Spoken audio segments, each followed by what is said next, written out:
Hi, I'm Kaiqi, Hi, I'm Kaitlyn Reist. Hi, I'm Kyeongseo. and this is our submission for the Baker Hughes Challenge. First, we're gonna show how we loaded our data and imported our packages. Second, we're gonna show how we tried to understand the data easily.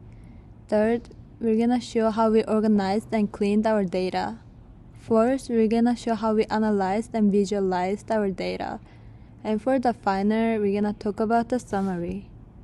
We want to load our data and import all the different packages. And then we want to better understand our data, just check the data types for all the columns and like some basic statistics. And then finally, before we analyze our data, we always want to clean it. So over here, we're going to remove rows that have null values. And then we want to take all the data contained within the many different CSV files in the file ID column, put them into a list so that we can create all these new columns in the engine data frame. And then we also want to merge this with the site data frame to get all of these columns. And then last but not least, we want to create a thermal efficiency column that can be found from this formula. And then after we have added that column, we have our final cleaned and ready to analyze data frame. And now we'll move on to some data analysis. Clean the data. We made a final data set that contains all values for us to compare with.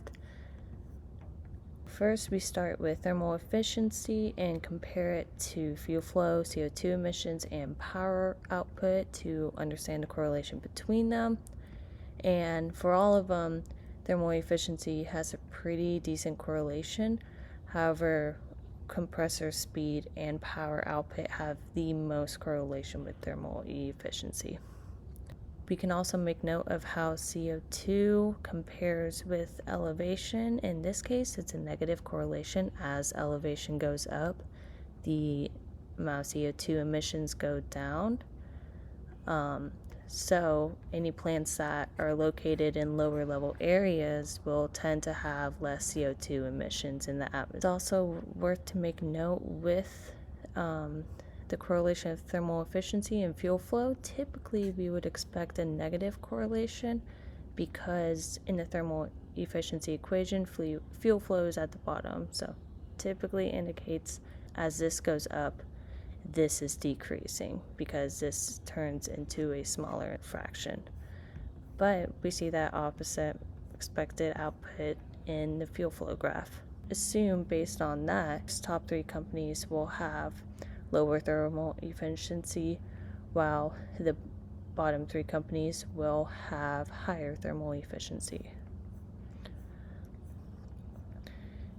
Finally, we have power output based on the plant. So here we see angelic reindeer, rig bobcat, and annoying sponge have the highest 3 power outputs, while cobalt catfish, zircon camel, and premium moth have the lowest power output. Same thing. So with the 3 companies with the highest output, we can expect they have lower thermal efficiency, and the 3 companies with the lowest power output will have higher thermal efficiency. As thermal efficiency increases, CO2 emissions relatively increases as well, so it's not necessarily a good thing for us to have thermal efficiency.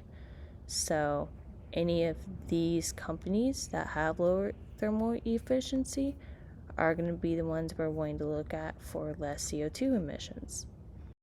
So for the final conclusion, throughout this project we found out the fact that compressor speed and power output are strongly related to higher flare efficiencies. Carbon dioxide emissions tend to be lower in turbines located in lower elevation areas.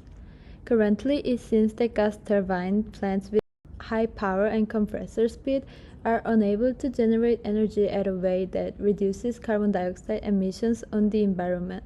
A solution to this could be to adjust power plant locations so that they could be in higher elevation area.